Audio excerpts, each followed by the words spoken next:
بچہ ہو یا بوڑھا، یادوں کا حالات دونوں کو اپنے حصار میں قید رکھتا ہے۔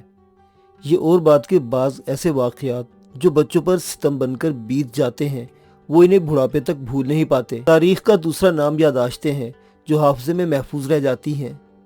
ایسی ہی دلخرا یادوں سے جب پردہ اٹھتا ہے تو ماضی ہاتھ باندھے ورق ورق خود کو دہراتا ہے۔ وہ بچہ بھی اپنی یادوں میں قید دھندلے عکسوں کا تعاقب کرتے ہوئے نگر نگر گھومتا رہا، حالانکہ اس کا گمشدہ ماضی تو خود سایہ بن کر اس کے ساتھ ساتھ چل رہا تھا، مگر اسے ادراک نہ تھا، اور جب اسے خبر ہوئی تو بہت دیر ہو چکی تھی۔ بنو امیہ کا دور اپنے حالات و واقعات کی وجہ سے تاریخ میں اس طرح رقم ہوا ہے کہ مٹائے نہ مٹ سکے گا۔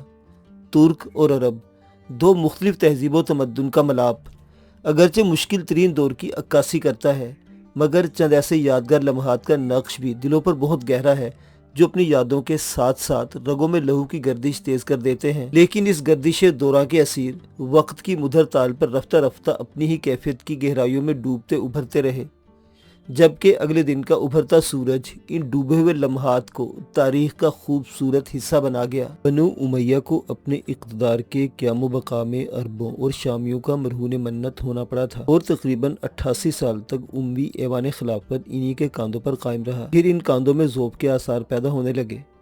بنو عباس طاق میں تھے اور انہوں نے اپنی قوم کے مقابل ایرانیوں کو لا کھڑا کیا تھا۔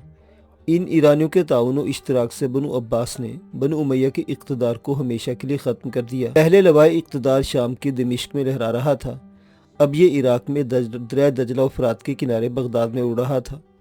ابو مسلم خراسانی اور آل برمک کے مضبوط اور توانا کاندھے عباسیوں کو سہارا دیے ہوئے تھے۔ رفتہ رفتہ عباسی خود بھی اتنے مضبوط اور توانا ہو گئے کہ انہیں اپنے محسنوں کی ضرورت باقی نہیں رہی، اور انہوں نے اپنے سرکش اور خودسر محسنوں کو ان کے خاندانوں کے ساتھ نیست و نابود کر دیا۔ لیکن پھر بھی ایرانیوں کو اثر و نفوذ بغداد کے بازاروں اور گلی کوچوں میں بآسانی دیکھا اور محسوس کیا جا سکتا تھا۔ ان کا یہ اثر و اقتدار مامون الرشید کے عہد تک قائم رہا، لیکن مامون کے بعد جب اس کے ان پڑھ بھائی معتصم نے تخت خلافت پر قدم رکھا تو اس نے پہلا فیصلہ یہ کیا کہ خلافت عباسیہ کو ایرانیوں کے ساتھ سے پاک کرنا ہے۔ اس نے ایرانیوں پر ترکوں کو ترجیح دی۔ سمرقند، فرغانہ اور ماوراء النہر کے دوسرے شہریوں اور ترکوں کو خرید کر بغداد میں بسانا شروع کر دیا۔ معتصم نے انہیں دیبا کے لباس، سونے کے پٹکے اور زیورات سے لاد کر ایرانیوں اور عربوں کی نظروں میں رشک و حسد کی چنگاریاں بھر دی۔ جب یہ وحشی اجڑ ترک اپنے قیمتی اور زرعی لباس میں نخوت و تکبر سے سینے پھیلائے اور گردنیں ٹیڑھی کیے ہوئے اپنے گھوڑے دوڑاتے تو بغداد کے مقامی لوگ خوفزدہ ہو کر راستہ چھوڑ دیتے۔ یہ ترک گھبرائے اور خوفزدہ عربوں اور ایرانیوں کی پریشانیوں سے خوب لطف اندوز ہوتے۔ چند چھوٹے بچے بغل میں کتابیں دبائے نہر کے کنارے کنارے مکتب جا رہے تھے۔ ان کا بوڑھا دادا اپنے سر کو رومال و عقال سے چھپائے ان کے ساتھ ساتھ چل رہا تھا۔ اس کے چہرے کی جھریاں اور ضعیفی کی کھال میں سمٹی بھینچی آنکھیں زندگی اور دنیا سے کچھ بے تعلق سی نظر آتی تھی۔ کسی لمحے کسی اجڑ ترک کا گھوڑا سر پر بھاگتا ہوا جب ان بچوں کے پاس سے گزرتا تو ان کا دادا انہیں اپنی آڑ میں لے کر کچھ اس طرح سینہ سپر ہو جاتا گویا وہ بچوں کی طرف آنے والے منہ زور گھوڑے کو اپنے ہاتھوں سے دھکیل کر پرے کر دے گا۔ جب گھوڑا گزر جاتا تو دادا میاں عباسی خلیفہ معتصم اور وحشی ترکوں کو برا بھلا کہنے لگتے۔ بوڑھے کو اپنے عرب ہونے پر فخر تھا اور وہ ترکوں کو مسلمان ہونے کے باوجود عربوں سے کمتر سمجھتا تھا۔ اس نے اپنے پوتوں سے کہا، بچوں ذرا ہوشیاری سے چلو، یہ اجڑ ترک انسان اور جانور میں فرق نہیں کرتے۔ پھر خلیفہ معتصم کو برا بھلا کہنے لگا، خدا معتصم پر خیر نہ کرے، عربوں کی جان پر کیا مصیبت مسلط کر دی ہے۔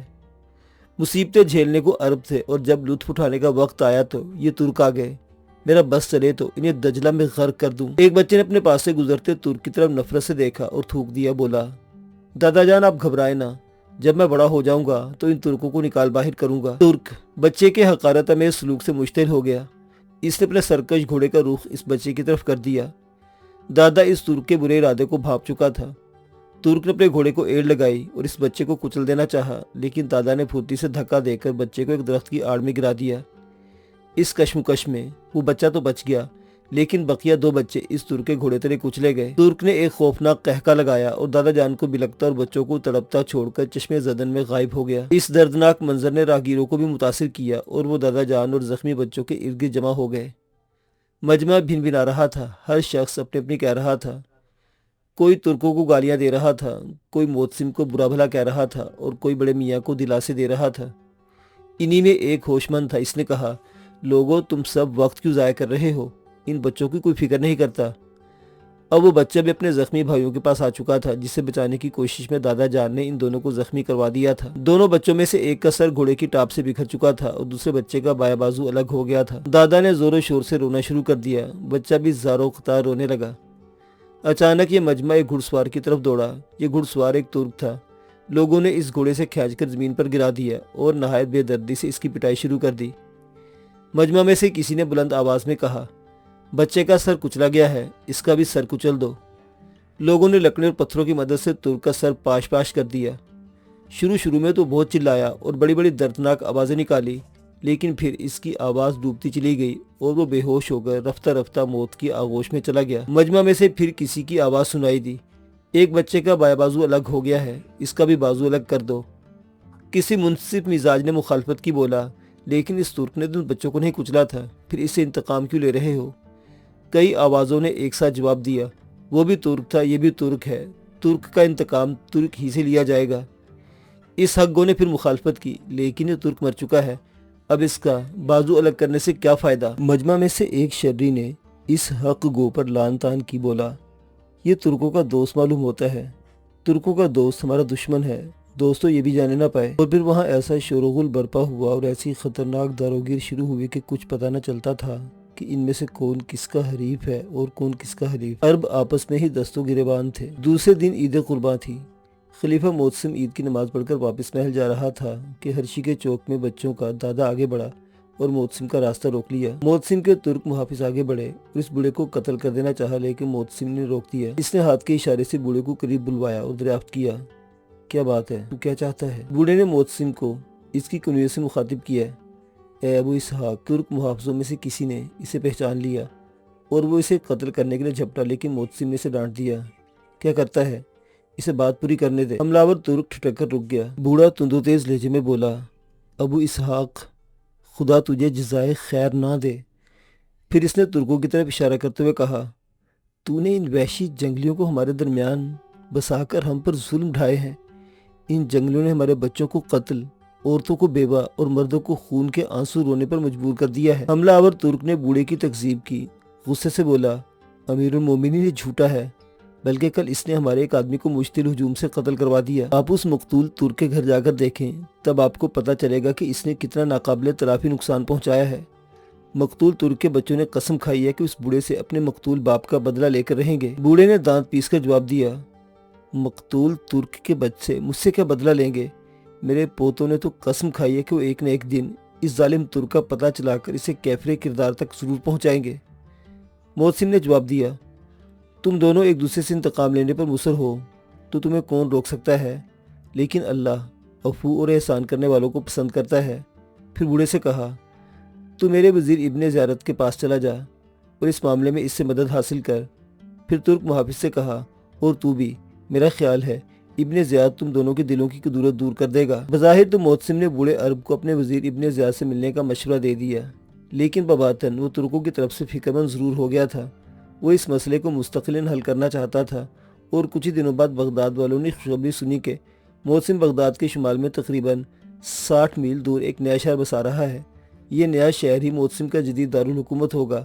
تمام ترک اور دوسرے عہدیدار بھی اس نئے شہر میں منتقل ہو جائیں گے اور بغداد والوں کو اجڑ ترکوں سے پیچھا چھوٹ جائے گا۔ اس نئے شہر کی تعمیر کے لیے معتصم نے تمام اسلامی شہروں سے کاریگروں اور فن عمارت سازی کے ماہروں اور مزدوروں کو یکجا کیا اور تعمیر کا کام شروع ہو گیا۔ ترکوں اور خراسانیوں کو خاص جاگیریں دی گئی، مصریوں کو بھی الگ جاگیریں عطا ہوئی، تاجروں اور ارباب صنعت و حرفت کے لیے مخصوص بازار بنائے گئے، شہر میں مختلف قسم کے پھلوں کے درخت لگوائے اور ایک شاندار جامع مسجد بھی تعمیر ہوئی۔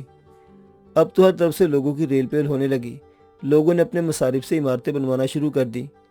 اس نئے شہر کا نام سرومن رائی یعنی دیکھنے والے کی خوشی رکھا گیا۔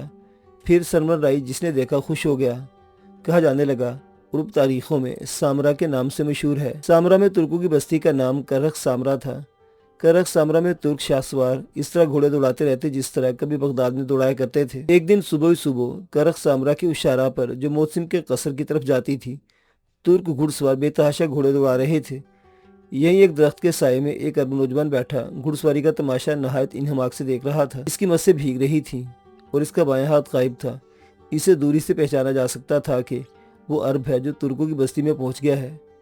ترک گھڑ سوار سینہ پھلا انتہائی فخر و غرور کے ساتھ اس عرب نوجوان کے سامنے سے گزرتے رہے۔ کوئی ترک عذرائے شرارت و مذاق اپنے گھوڑے کا رخ اس عرب نوجوان کی طرف کر دیتا اور ایسا لگتا کہ گویا وہ اس عرب نوجوان کو کچل دے گا۔ یہ عرب بھی بچنے کے لیے درخت کے تنے کے پیچھے دبک جانے کی کوشش کرتا، لیکن عین وقت پر ترک گھڑ سوار گھوڑے کی لگام کھینچ لیتا اور گھوڑا اگلے دونوں پیر اٹھا کر پچھلے دونوں پیروں پر کھڑا ہو کر ہنہنانے لگتا۔ گھوڑے کی ہنہناہٹ میں ترک سوار کی طنزیہ مذاق آمیز ہنسی بھی شامل ہو جاتی۔ جب یہ کھیل جاری تھا، عین اس وقت اس عرب نوجوان کے پیچھے سے کسی نے مخاطب کیا، شریف عرب نوجوان، تم ترکوں کی بستی میں کس سے ملنے آئے ہو؟ عرب نوجوان نے گھبرا کر جواب دیا، میں ملنے کسی سے بھی نہیں آیا۔ پھر اس نے اپنے غائب بازو کی طرف اشارہ کیا اور بولا، میں ایک عیبدار انسان ہوں، اس نقص نے مجھے کہیں کا نہیں رکھا، میں اپنی زندگی سے بیزار ہو چکا ہوں۔ اس عرب نوجوان نے اپنے مخاطب کو ذرا غور سے دیکھا۔ یہ ایک ادھیڑ عمر ترک تھا، حسین، لمبا تڑنگا، پرکشش اور چست و چالاک، جس کو دیکھ کر کوئی بھی شخص متاثر ہو سکتا تھا۔ یہ ترک عرب نوجوان کے سامنے آن کھڑا ہوا۔ اس نے پوچھا، کیا تیرا یہ ہاتھ چوری کے جرم میں کاٹ دیا گیا؟ عرب نوجوان کا شرم، غیرت اور غصے سے چہرہ سرخ ہو گیا۔ مجھ پر شرمناک شبہ نہ کرو معزز ترک، میں یمنی عربوں کے ایک نامور اور شریف قبیلے سے تعلق رکھتا ہوں۔ ترک نے دریافت کیا، تو یہاں کس سے ملنے آیا ہے؟ کسی سے بھی نہیں، عرب نوجوان نے جواب دیا۔ مجھے تفصیلی بات کرنے کا موقع مل سکتا ہے؟ ترک نے کہا، بالکل، لیکن پہلے تو یہ بتا کہ یہ باتیں یہیں کرے گا یا کہیں اور؟ کہیں اور کہاں؟ ترک نے نہایت شفقت اور مہربانی سے کہا، تو اگر خواہش کرے تو میں تجھے اپنے گھر بھی لے جا سکتا ہوں، لیکن میرا خیال ہے تیرا گھر بار تو ضرور ہوگا، یعنی تو تنہا نہیں ہوگا۔ تیرا باپ کیا کرتا ہے؟ عرب نوجوان نے جواب دیا، فی الحال میں تنہا ہوں، میرا باپ اموریہ کی جنگ میں قتل ہو گیا اور میری ماں کا بہت پہلے انتقال ہو چکا ہے۔ میری 2 بہنیں بھی ہیں جو یمن میں شادی شدہ زندگی گزار رہی ہیں، میں ان کے پاس رہ نہیں سکتا۔ ظاہر ہے کہ ان حالات میں میرا کوئی گھر بر نہیں۔ ترک نے نہایت تیز قابل نظر سے عرب نوجوان کو گھورا، بولا، تو بڑا مصیبت زدہ نظر آتا ہے، مگر میں نے تیرا نام پوچھا ہی نہیں۔ عرب نوجوان نے جواب دیا، میرا نام منصور ہے اور میں اس سے بھی زیادہ مصیبت زدہ ہوں جتنا بظاہر نظر آتا ہوں۔ ترک نے ذرائع ہمدردی کہا، گو کہ تو عرب ہے اور عربوں اور ترکوں کی باہمی آویزش اور کشمکش نے دونوں کو ایک دوسرے کے خلاف متنفر اور متعصب کر رکھا ہے، لیکن میں تجھے انسانی اور اسلامی جذبہ ہمدردی سے اپنے ساتھ رکھ سکتا ہوں۔ عرب نوجوان منصور نے کہا، معزز رحم دل ترک، شکریہ، لیکن یہ رہائش کے ساتھ ہی کیا میرے کام کا مسئلہ بھی حل ہو سکتا ہے؟ ترک نے جواب دیا، وہ بعد کی بات ہے، بہرحال کوشش ضرور کروں گا۔ اس کے بعد ترک نے منصور کو اپنے ساتھ لیا۔ ترک کا گھوڑا ایک درخت سے بندھا اپنے قدموں تلے بچھے ہوئے سبزے سے ہی اپنی بھوک مٹا رہا تھا۔ چند شیرین مکھیاں اس کے سر اور کانوں پر منڈلا منڈلا کر اسے تنگ کر رہی تھی اور انہیں وہ سر اور کانوں کو ہلا ہلا کر بار بار اڑا دیتا تھا، کسی لمحے پورے جسم کو جھرجھری سے لرزش دے دیتا۔ ترک نے اپنے گھوڑے کے پیٹ کو تھپ تھپا کر منصور سے پوچھا، تو شاید یہاں تک پیدل ہی آیا ہے؟ منصور نے جواب دیا، ہاں، میں سامرا میں کرائے کے گھوڑے پر آیا تھا، لیکن یہاں تک پیدل ہی آیا ہوں۔ بہت خوب، ترک نے مسکراتے ہوئے کہا، میں گھوڑے پر بیٹھ جاتا ہوں، تو میرے پیچھے بیٹھ جا۔ یہ کہتے ہوئے ترک اچک کر اپنے گھوڑے پر بیٹھ گیا اور بیٹھ جانے کے بعد ہاتھ کے اشارے سے منصور کو اپنے پیچھے بیٹھ جانے کا حکم دیا۔ منصور بھی بے چوچرا اس پیچھے بیٹھ گیا۔ ترک نے اپنے گھوڑے کو ایڑ لگا دی اور کرک سمرہ کی گنجان آبادی کی طرف سر پر دوڑنے لگا۔ ادھیڑ عمر ترک جب اپنی شاندار حویلی میں داخل ہوا تو حویلی کے دربان اور بعض دوسرے لوگ ترک کے پیچھے بیٹھے عرب نوجوان منصور کو نہایت حیرت اور دلچسپی سے دیکھ رہے تھے۔ حویلی کے اندر صدر دروازے کے فوراً بعد راستے کے دونوں طرف چھوٹے چھوٹے سبزہ زار تھے اور ان کے بیچوں بیچ فوارے پانی اڑا رہے تھے۔ دونوں سبزہ زاروں پر مختلف عمروں کے لوگ 2-2 3-3 کی ٹولی اور کہیں کہیں 4 کی ٹکڑیوں میں بیٹھے بحث و مباحثوں میں الجھے ہوئے تھے۔ ادھیڑ عمر ترک کو دیکھتے اپنی اپنی جگہوں پر اٹھ کھڑے ہوئے اور بہت جلد ان کی نظریں منصور پر جم گئی۔ ان میں سے چند دوڑ کر ان دونوں کے پاس آئے۔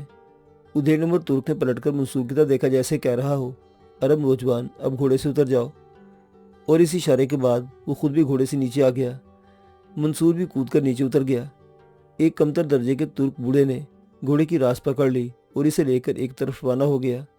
ادھیڑ عمر ترک نے منصور سے کہا، منصور، تو میرا مہمان ہے، اب فکر نہ کر، تو یہ سمجھ لے کہ میں تجھے ایک پناہگاہ مل گئی ہے، اب تو یہاں اس وقت تک رہے گا جب تک تیرا جی چاہے گا۔ پھر اس نے وہاں پر موجود دوسرے ترکوں کی طرف اشارہ کرتے ہوئے کہا، یہ سارے ہی ترک ہیں اور میرے اپنے خاندان کے لوگ ہیں، میں ان سب کا سرپرست اعلیٰ ہوں، اب تو بھی میرے خاندان کا ایک فرد بن چکا ہے۔ پھر ہنس کر کہنے لگا، گویا ترک خاندان میں ایک عرب کا پیون لگ جائے گا۔ لیکن منصور اپنے ترک میزبان کی باتوں سے خوش نہیں ہوا۔ بولا، میرے معزز میزبان، میں تمہارا شکر گزار ہوں کہ تم مجھے سر چھپانے کی جگہ دے رہے ہو اور میری معاشی ذمہ داریاں قبول کی ہیں، لیکن کیا تمہارا انصاف پسند دل اس سچی بات کی تصدیق نہیں کرے گا کہ میں ایک عرب ہوں، حکمراں قوم کا ایک ذی عزت نوجوان، اور تم لوگ سمرقند، بخارا اور فرغانہ کے رہنے والے غلام خاندانوں کے کمتر لوگ، پھر میں تمہارے خاندان کا ایک فرد کس طرح بن سکتا ہوں؟ منصور کی باتوں نے ترک میزبان کی پیشانی پر ناگواری کی شکنیں ڈال دی۔ منصور نے بھی اس ناخوشگوار کیفیت کو فوراً ہی محسوس کر لیا۔ بولا، سچائی تلخ ہوتی ہے، لیکن پھر بھی مجھے افسوس ہے کہ میں نے ایسی بات کیوں کی جس سے میرے میزبان کو صدمہ پہنچا۔ ترک نے فراخ دلی سے جواب دیا، منصور، میری طرف سے تجھے اجازت ہے کہ جو جی ہے کہتا رہے، لیکن میں یہ ضرور کہوں گا کہ اس قسم کی دل آزاری سے کوئی انسان عزت و وقت حاصل نہیں کر سکتا۔ اگر تو میرا مشورہ قبول کرے تو میں یہی کہوں گا کہ جن باتوں سے ترکوں اور عربوں میں نفرت اور حسد کی خلیج بڑھ رہی ہے، انہیں فوراً ختم کر دینا چاہیے۔ پھر بے پرواہی سے بولا، اور خود میں تمہیں اپنے ساتھ لا کر اور اپنے ساتھ رکھنے کا ارادہ کر کے بیجا تعصب کو اپنے دل سے کھرچ پھینکا ہے۔ بظاہر تو ایسا محسوس ہوا گویا منصور اپنے دل میں شرمندہ ہے، لیکن وہ شرمسار نہیں تھا۔ اس کے دل میں ترکوں کے خلاف نفرت اب بھی اسی طرح تھی۔ اس کا بس چلتا تو وہ اس وقت ان ترکوں کے درمیان سے نکل بھاگتا، لیکن کچھ مجبوریاں تھیں جس کا دامن پکڑے ہوئے تھی۔ ترک میزبان نے کہا، میرا خیال ہے اس وقت تجھے آرام کرنا چاہیے۔ میں کسی حد تک تیرے مسائل سے واقف ہو گیا ہوں، جو کچھ نہیں جان سکا ہوں پھر معلوم کر لوں گا اور کوشش کروں گا کہ کسی طرح تیرے کام آ جاؤں۔ ترک میزبان نے اسے ایک آراستہ مکان دے دیا۔ یہ مکان اس شاندار حویلی کے اندر ہی تھا جس میں اس ترک کے دوسرے بہت سے عزیز رشتہ دار تھے۔ شام کو مغرب کی اذان کے ساتھ ہی اس کا مکان بقائے نور بن گیا۔ شمعوں اور قندیلوں کی روشنی میں گھر کے ایک ایک چیز دیکھی جا سکتی تھی۔ اس گھر کے در و دیوار خوشبو سے مہکے ہوئے تھے۔ ترک میزبان نے اس گھر کی دیکھ بھال اور منصور کی خدمت گزاری کے لیے 2 غلام بھی بھیج دیے تھے، اور یہ دونوں غلام ایرانی تھے۔ ان دونوں غلاموں نے خوشبویات چھڑک چھڑک کر یا جلا جلا کر پورے گھر کو سحرزدہ سا کر دیا تھا۔ منصور نے مغرب کے بعد ایک غلام سے پوچھا، تیرا کیا نام ہے؟ غلام نے جواب دیا، فیروز۔ منصور نے پوچھا، خدا تجھے فیروز مند کرے اور زمانہ ابو صفا اور ابو منصور جیسا عروج اور اقتدار عطا کرے۔ کیا تو نہایت رازداری سے بتائے گا کہ یہ ترک کون ہے جس نے مجھے مہمان بنا لیا ہے؟ غلام فیروز نے حیرت سے پوچھا، کیا آپ سچ مچ اس شخص سے واقف نہیں ہیں؟ منصور نے جواب دیا، اگر واقف ہوتا تو یہ سوال کیوں کرتا؟ فیروز نے کہا، یہ ترک ایک نامور فوجی سردار ہے، اس کا نام مستعین، اور یہ نام بھی اس نے خود ہی اختیار کیا ہے۔ اس کا اصل نام شاید کوئی نہیں جانتا۔ یہ جب سے یہاں آیا تھا تو امیر المومنین معتصم سے امداد و اعانت کا خواستگار ہوا تھا، اس سے وہ مدد حاصل ہو گئی، بس اسی وقت سے مستعین ہو گیا، یعنی جس کے معنی ہی مدد چاہنے والا کے ہیں۔ منصور نے اپنے دل میں سوچا، واسطہ بڑے دلچسپ انسان سے پڑا ہے۔ رات کو عشاء کے بعد ترک میزبان منصور کے پاس آیا۔ اس وقت اس کے ساتھ ایک ترک نوجوان بھی تھا، لمبا چوڑا، سرخ سفید اور وجیح و حسین۔ ترک میزبان نے اپنے ساتھی نوجوان ترک کی طرف اشارہ کرتے ہوئے کہا، منصور، میرے شریف مہمان، اس سے مل، یہ میرا بیٹا نافر ہے۔ پھر اپنے بیٹے سے کہا، او نافر بیٹے، یہ نومر عرب منصور میرا مہمان ہے، میں چاہتا ہوں کہ میں نے اسے جتنی عزت دی ہے تو بھی دے۔ نافر نے مسکرا کر جواب دیا، بابا جان، ہم ترک فراخ دل واقع ہوئے ہیں اور ہم ہمیشہ یہی کوشش کرتے ہیں کہ عربوں کو ہماری ذات سے کوئی تکلیف نہ پہنچے، لیکن عربوں سے ہمیں ہمیشہ یہی تکلیف پہنچتی رہی ہے۔ منصور نے کہا، عربوں کی شکایت بجا ہے، یہ ملک عربوں کا ہے، اور عرب جب یہ دیکھتے ہیں کہ ان کے ملک میں غیر عرب بڑے بڑے عہدوں پر فائز ہیں اور ترک ان کے حقوق غصب کر رہے ہیں، تو اس پر عربوں کی برہمی بالکل بجا ہے۔ نافر نے جواب دیا، امیر المومنین نے ہم ترکوں کو جن بلند مراتب پر فائز کیا ہے وہ بلا وجہ نہیں ہے۔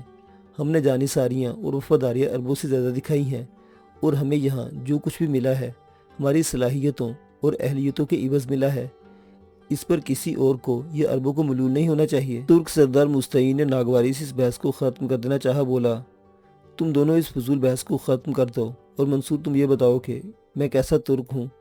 اگر میں تجھے سہارا دے رہا ہوں اور ایک ہاتھ کی کمی کے باوجود میں تجھے کوئی عزت کی جگہ دلا دوں تو کیا میں تیری نظر میں ایک اچھا ترک نہیں ٹھہروں گا؟ منصور نے جواب دیا، میں تمام ترکوں کو برا نہیں کہہ رہا ہوں، یقیناً ان میں کچھ اچھے بھی ہوں گے، ان اچھوں میں تم بھی شامل ہو، لیکن یہ بھی ایک نہایت تلخ اور افسوسناک حقیقت ہے کہ میرا بایاں ہاتھ۔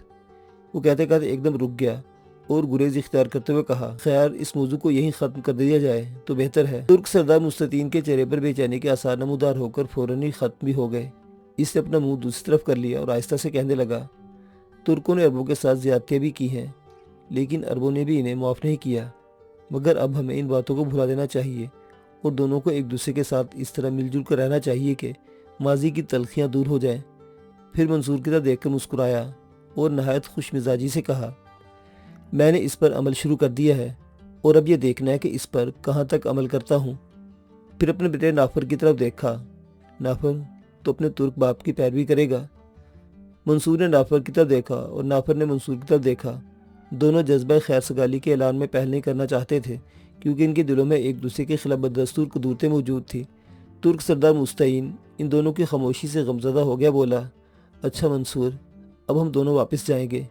میں 2-1 دن میں تجھے امیر المومنین کے وزیر محمد بن عبد الملک الزیاد کے پاس لے جاؤں گا اور کوئی اچھا سا منصب دلانے کی کوشش کروں گا۔ وہ ایک عرب ہونے کی رشتے سے ضرور تیری مدد کرے گا۔ ترک سردار مستعین اپنے بیٹے نافر کے ساتھ واپس گیا اور منصور کو اس سوچ میں چھوڑ گیا کہ ترک کیسے ہی کیوں نہ ہو، لیکن ترک سردار مستعین ان سب سے مختلف اور شریف ہے اور کم از کم اس کے لیے اس کو اپنی رائے بدلنا پڑے گی۔ منصور کو کئی دن اپنے مکان میں بند سا رہنا پڑا کیونکہ وہ اس ماحول میں بالکل اجنبی تھا اور اجنبی ہی رہنا چاہتا تھا۔ وہ ترکوں میں گھلنا ملنا پسند نہیں کرتا تھا۔ اس کے دونوں غلامی سے اکساتے کہ وہ ترک سردار مستعین کے خاندان والوں سے تعلقات بڑھائے اور ان میں گھل مل جائے، لیکن منصور کا دل اس پر آمادہ نہیں ہوتا تھا۔ اس درمیان ترک سردار اور نافر برابر آتے جاتے رہے اور اس سے مختلف موضوعات پر ہنس کر باتیں کرتے رہے، اور ان ملاقاتوں میں منصور نے یہ حیرت انگیز بات بھی محسوس کی کہ اب نافر میں پہلے دن جیسی سختی یا خشونت نہیں پائی جاتی۔ اب وہ بھی کسی حد تک اپنے باپ ہی کی طرح نرم اور خوش اخلاق ہو گیا تھا، جو یقیناً منصور کے خیال کے مطابق مستعین کی نصیحتوں اور ہدایتوں کا نتیجہ ہوگا۔ ایک دن دوپہر کو فیروز سے مطلع کیا کہ ترک سردار مستعین نے منصور کو اپنے گھر کی تقریب میں مدعو کیا ہے۔ یہ تقریب اس کے لڑکی کی صحتیابی کی خوشی میں منعقد ہو رہی ہے۔ منصور نے سوچا، اس تقریب میں یقیناً خود اس کے سوا سارے ہی ترک ہوں گے اور وہ ان سب میں خود کو تنہا اور اجنبی محسوس کرے گا، اس لیے اس نے فیصلہ کیا کہ وہ اس تقریب میں ہرگز شامل نہ ہوگا۔ چنانچہ شام ہونے سے پہلے ہی منصور اپنے مکان میں بند ہو کر بیٹھ رہا، لیکن مستعین بھی کوئی ایسا ویسا ترک نہیں تھا۔ اس نے مغرب کی نماز منصور کے ساتھ ہی پڑھی اور دعا سے فارغ ہونے کے بعد کہا، منصور میں تجھے لینے آیا ہوں۔ منصور نے جواب دیا، کیا میرا اس تقریب میں شریک ہونا ضروری ہے؟ ہاں، بہت ضروری ہے۔ پھر ہنس کر کہا، مجھے تو یہ پہلے ہی شبہ تھا کہ تو ٹالنے کی کوشش کرے گا، اس لیے میں خود آ گیا اور اب میں تجھے لے کر ہی جاؤں گا۔ منصور نے جواب دیا، ساتھ چلنے میں کوئی حرج نہیں، لیکن میں وہاں بالکل تنہا ہوں گا۔ ترک سردار نے کہا، تو وہاں تنہا کیوں ہوگا؟ نافر تیرے ساتھ ساتھ رہے گا اور اس بات کی کوشش کرے گا کہ تو وہاں تنہائی محسوس نہ کرے، اور میں خود بھی اس کوشش میں نافر کا ساتھ دوں گا۔ بالآخر منصور مجبور ہو گیا اور اس تقریب میں شامل ہونے کی نیت سے تیار ہونے لگا۔